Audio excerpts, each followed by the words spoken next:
Quelle période pour demander un prêt en 2024? Écoute, si tu te poses la question, eh ben, j'ai peut-être la réponse sur cette vidéo, je te dis donc à tout de suite.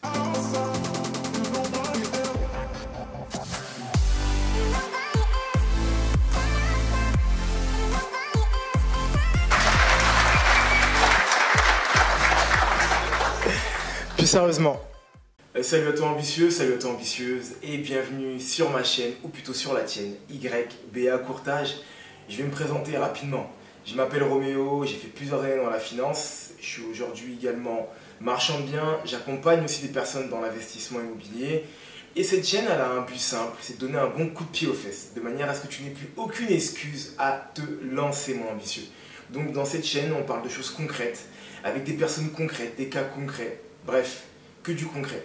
Donc si ça te plaît, c'est très simple, tu t'abonnes, tu coches la cloche de notification, n'hésite pas à partager, à mettre des likes, mais je t'en parlerai encore tout à l'heure.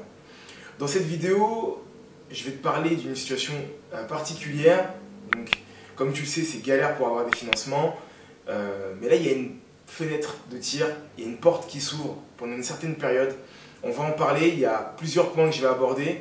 Et j'espère qu'à la fin de cette vidéo, tu pourras comprendre pourquoi tu ne peux pas encore acheter maintenant et pourquoi dans quelques temps et à quelle date surtout tu vas pouvoir te lancer dans l'immobilier afin de pouvoir avoir un financement, afin de pouvoir avoir le sésame du banquier qui va te dire oui, on te finance. Alors bien sûr, il y aura des conditions, mais ça on pourra en parler peut-être dans cette vidéo. Sinon, je t'inviterai à partir sur d'autres vidéos où j'ai déjà parlé de ce cas-là.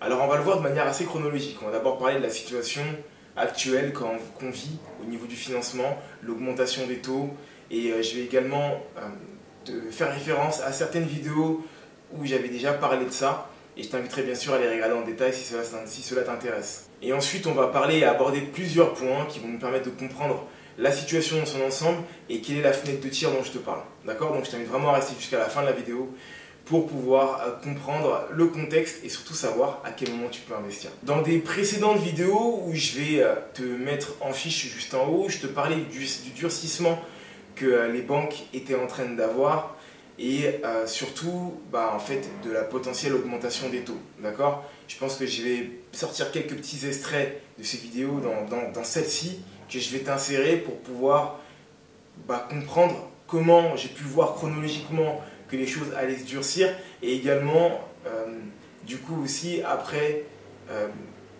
s'amoindrir pour pouvoir réouvrir le financement. Mais concrètement, dans les anciennes vidéos, je te parlais d'augmentation de taux allant pratiquement jusqu'à 5%. Et je te parlais également aussi d'un moment où on allait commencer à descendre en termes de taux. Je te parlais d'une période, c'était à peu près mai, à partir d'avril même, j'ai envie de te dire, où on allait commencer à descendre au niveau du taux.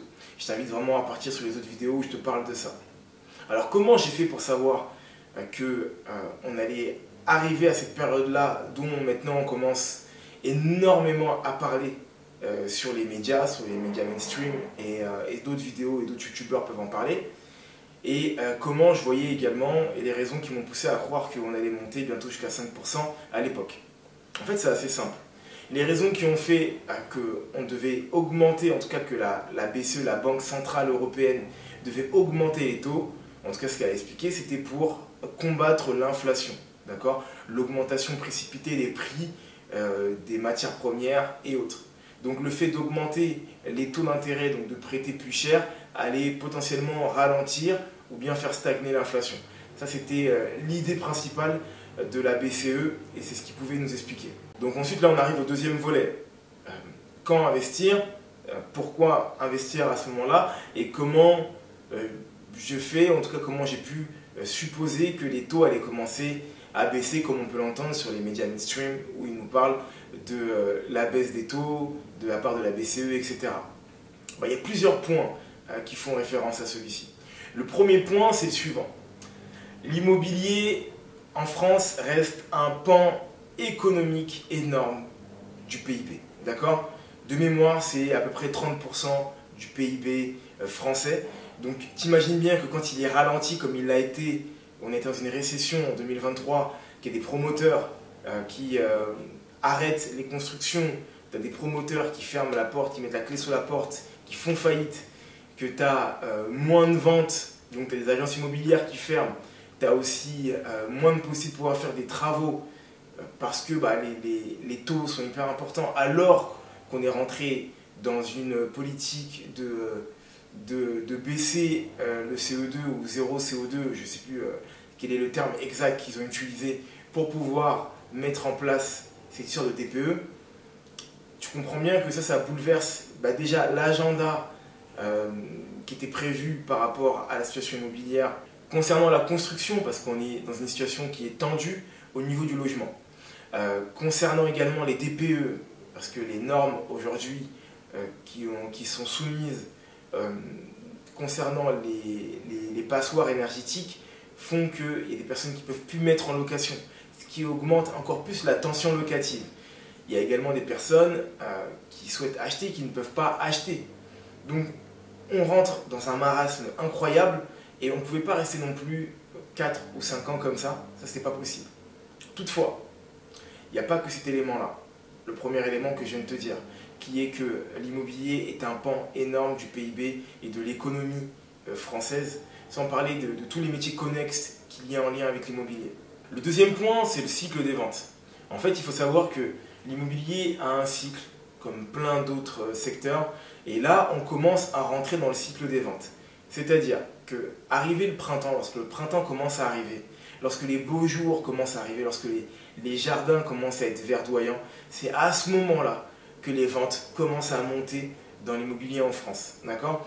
Parce que l'un des plus grands rêves de l'avatar français, donc du français moyen, est d'obtenir une maison et d'avoir un extérieur. Et bien sûr, qui dit extérieur, qui dit maison dit extérieur très souvent, et dit également jardin. Et c'est dans la période où les jardins sont beaux et florissants que les ventes commencent à rentrer. Donc là, on commence tout juste à rentrer dans le cycle des ventes pour de la vente de résidence principale, mais également de manière concomitante de la vente aussi d'investissement locatif.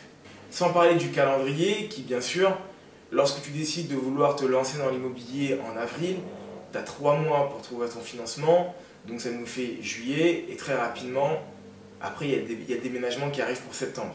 Donc pour toutes les personnes qui veulent commencer à préparer leur rentrée de septembre, en fait c'est là que ça commence à se faire, clairement. Donc ça c'est aussi un autre élément à prendre en compte dans le calendrier et dans les perspectives que j'avais faites lorsque j'avais parlé de la baisse des taux qu'il allait avoir à partir de mai, avril. Plutôt avril-mai, si tu veux mettre dans le bon ordre. Un autre point qui est hyper important, même je vais te dire le plus important. Mais avant ça, mon ambitieux c'était encore là, sur cette vidéo en train de la regarder, c'est qu'elle t'apporte ce que tu voulais. Donc s'il te plaît, donne-moi une force. Fais en sorte que je n'ai pas à te polluer de publicité. Tu sais, l'algorithme il est assez taquin. Il aime bien être titillé d'un pouce vers le haut, d'un commentaire, d'un partage, de manière à ce que il puisse mettre en avant la vidéo. C'est grâce à vous que la communauté a commencé à continuer à grandir et je vous en remercie énormément.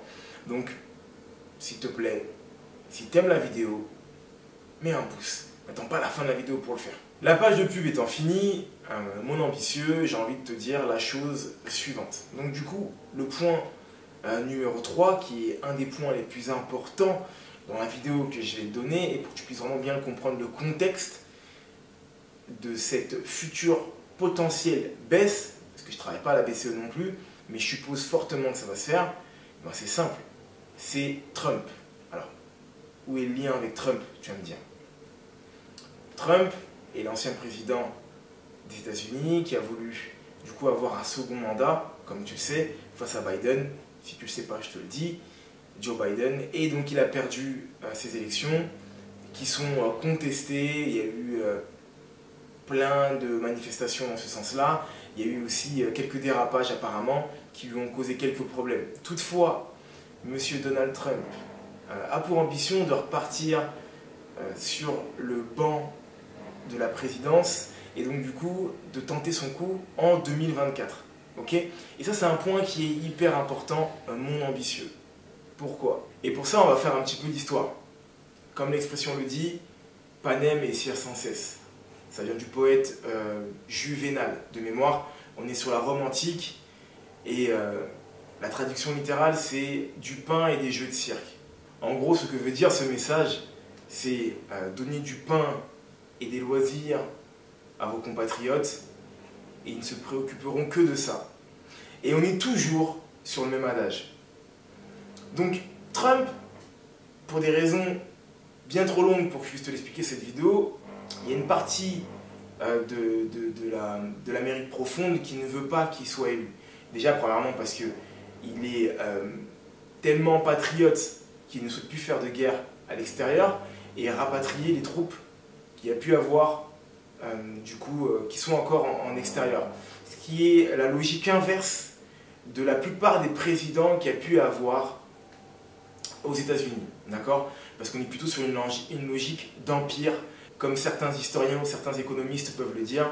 Les États-Unis ont pour habitude de conquérir d'autres pays de plusieurs manières, dont la force. Et Trump, il n'est pas du tout dans cette démarche-là. Lui, ce qu'il veut, c'est faire en sorte de rapatrier les fonds, de rapatrier l'argent, de rapatrier les hommes et l'énergie dans le pays et de faire en sorte de développer un maximum le pays à travers d'autres moyens que la guerre. D'accord? Et pour plein de raisons qui seraient trop longues à expliquer dans cette vidéo, ça ne plaît pas à certains lobbies et plein d'autres choses. Ok. Donc, tu vas comprendre et tu vas suivre le lien. Comment faire pour qu'un politicien puisse être élu sans bien sûr qu'il y ait de corruption, etc. Faire en sorte que le peuple soit content.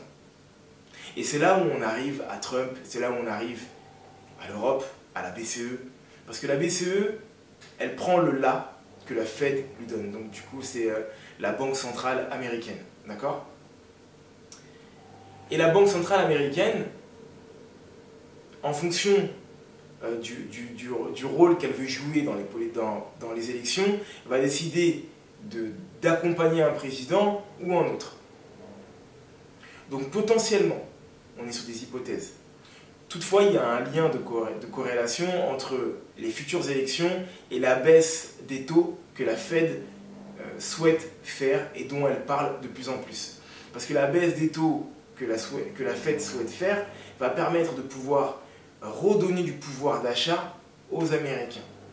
D'accord? Qui va donc correspondre à la politique et à l'homme politique qui aura eu et qui aura permis de redonner ce pouvoir d'achat-là. Okay, ce qui potentiellement pourrait permettre à Joe Biden, si toutefois il souhaite se présenter, ou à quelqu'un qui est de son électorat, de se présenter, d'avoir du coup les bonnes grâces de la population. Okay, donc le lien entre les élections des États-Unis, la baisse de la Fed et donc ce qui donnera le là pour la baisse de la BCE sont vraiment corrélés. C'est pour ces raisons qu'il y a plusieurs mois, je crois que c'était au mois d'octobre de l'année dernière, sur une de mes vidéos, je vous disais et je vous parlais d'une potentielle baisse à partir de juin ou juillet. Je ne me rappelle plus quand est-ce que sont les élections du président des États-Unis. Je t'invite à vérifier et à regarder là-dessus. Tu verras qu'il y aura une grosse corrélation entre la baisse des taux d'intérêt de la Fed et les élections, et bien sûr naturellement également la baisse de la BCE, parce que c'est la Fed qui donne le là à la BCE. Et tu l'auras donc compris, c'est à ce moment-là en fait qu'il faut partir sur le financement. Alors, c'est pas à ce moment-là qu'il faut trouver un bien, d'accord?